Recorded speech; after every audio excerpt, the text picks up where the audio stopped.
Hello, thank you for another spiritual discussion. This video will be trying to understand these spiritual laws of God, or some may say the laws of nature. Some of them may be overlooked or even forgotten. The wise man changes his mind, the fool never. This statement is true because a wise man, as he gains more truths, more knowledge beyond what he already have, he adjusts his thinking to what he finds to be the truth, thereby increasing in his knowledge, increasing in his understanding of the truth. But a fool would hold on to their beliefs regardless of what you show them. No matter what they see, no matter what they hear, they will hold on to what they believe, and you will never get them to see it differently. I remember the old saying that if you change a fool against his will, he is still the same opinion still. And also, I've learned that if you try to argue with a fool, you become a fool yourself. So we want to be careful of who we are trying to reach. We want to share information with those who are willing to examine it, those who are willing to put it to the test to see whether it is the truth. And you need to be willing to examine their truths and put it to the test. Thereby, we all may grow and benefit. There can be no progress without change, no growth without renewal. The question is whether a man has the capacity, equipment, and power to control his life, whether he can be what he wants to be, or whether he is a drop in the great ocean of life. Do you see yourself as just a drop in the ocean of life?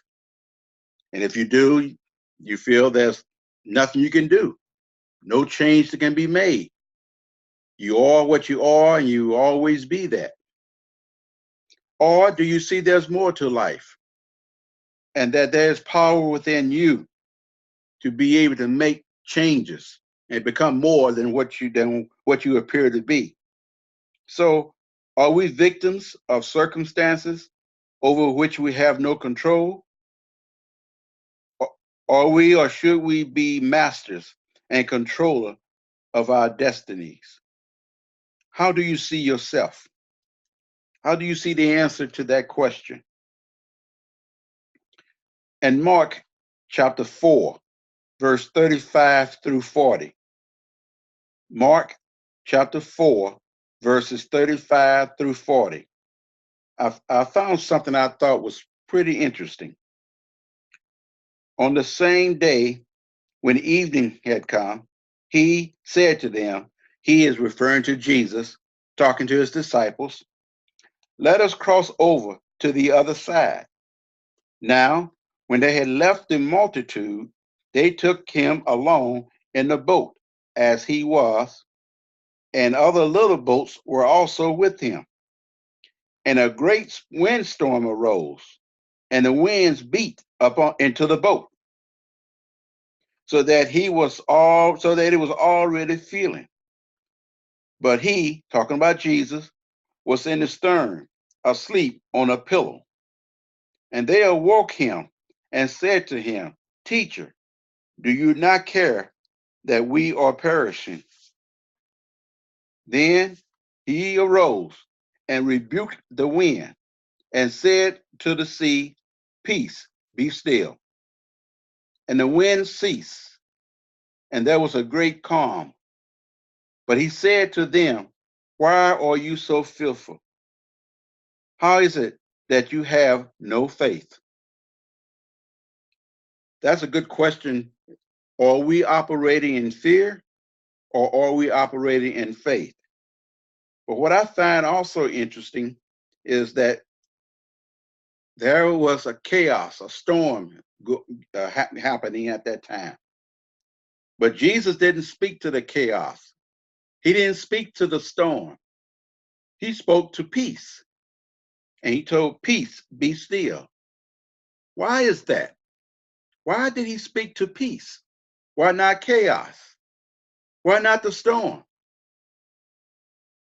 What I come to realize that every energy, every force has two components, a positive and a negative. One end is the positive and the other end is the negative. And you choose which part of the force or the energy that you choose to deal with. When it comes to Jesus, he always dealt with the positive. Where you see sickness, he will see healing. Where you saw lack, he saw plenty. He always dealt with the positive. So I think this is a good example for us that we need to stop looking at the negative and gravitate and start looking at the positive. Now, who are you supposed to have faith in? Is it God? Is it Jesus? Is it in ourselves? We can have faith in God. We can have faith in Jesus. But we must have faith in ourselves. And this is what holding many of us hostage in the situations that we are in. We do not have faith in ourselves. A man believing that the circumstances around him are stronger than the power within him is defeated before his race has begun. Many of us, we are sitting down, sitting back, waiting on God to do it, waiting on Jesus to do it, when we have the power within us to operate it and to make the changes ourselves and to bring about the positive aspect of what we are desiring or what we want. Now, in Ephesians chapter 3, verse 20, it says, now to him who is able to do exceedingly abundantly above all that we ask or think, according to the power that works in us. Even though, this is saying to me, even though we look to God with all his power and ability, or we look to Jesus with all his power and ability to do, and know that he's able to do all that we may even think or even ask, but it says it will only happen according to the power that works in us. So it seems like we need to concentrate on that power that works in us. There are others who believe that in God's good time, all things will eventually work out to their satisfaction. But this is not so. It's the same idea that some have concerning prayer. They think it is God's fault or God's will or God's desire when they do not get the answers they seek. They use God as their scapegoat and excuse when their prayers are unanswered or when they are unable to explain some act of God or of nature, instead of looking within themselves to examine themselves to see why they cannot bring their desires about. You hear them saying things like, God's will be done. It is one of the most overworked and least understood statement of our day. The real reason for our failure is because we believe in the natural limitations of life. We live in the conviction that as we are, so we must remain. We are sure that what is to be will be, instead of realizing that we will bring about the change in our lives that we desire. If not, we will stay in the level that we are. James chapter 2, verse 14 says, that's James chapter 2, verse 14, talks about faith without works is dead. What does it profit, my brethren, if someone says he has faith but does not have works? Can faith save him? There is something within the man that causes his failure or success. If every man has the power and privilege to determine his fortune, what is that power? How can we recognize it? Proverbs chapter 23, verse 7, that's Proverbs chapter 23, verse 7 says, as a man thinketh in his heart, so is he. What do you think of yourself? What is really in your heart pertaining to how you see yourself? That verse says, as a man thinketh in his heart, so is he. Therefore, it looks like we are causing our situation to stay in the state that it's in. Some think that we must deal with two forces. That is, to attract the good, we must do away with the bad. But this is not true. For example, if we are cold, we do not work with cold and heat alike in order to get warm. We build a fire, and as we gather around the fire, we enjoy the heat that is extended from it and become warm. As we build up warmth, the cold disappears, for cold is the absence of heat. To be warm, we give our whole thought to those things which tend to create warmth. We ignore the cold in thinking of heat in order to bring forth heat. Prosperity and poverty are not two things. They are merely two sides of one and the same thing.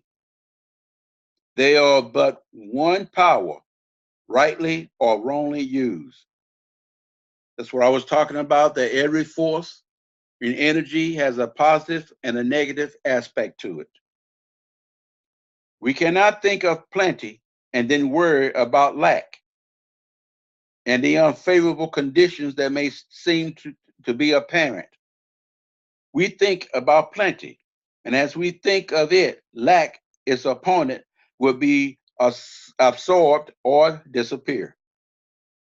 All our thoughts must be directed to that one thing which we desire in order that our desire may be fulfilled. Our method is not fighting with the two forces. We are not dealing with good and evil, right and wrong, prosperity and poverty. But as we follow the law of good and dwell upon that which is good, we shall bring to pass all things good. The mind is creating continuously like fertile soil.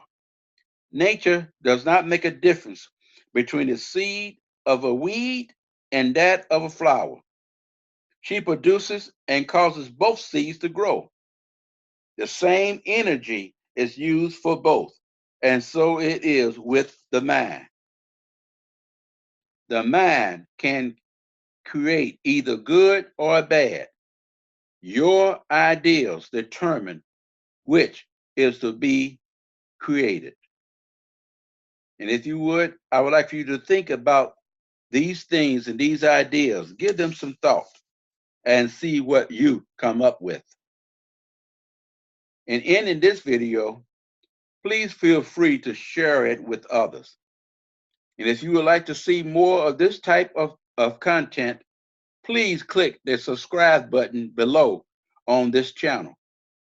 I would also love for you to post your comments and questions below. Just be respectful to one another. I'd like to thank you, and until next time, give these things some thought if you would. Bye for now.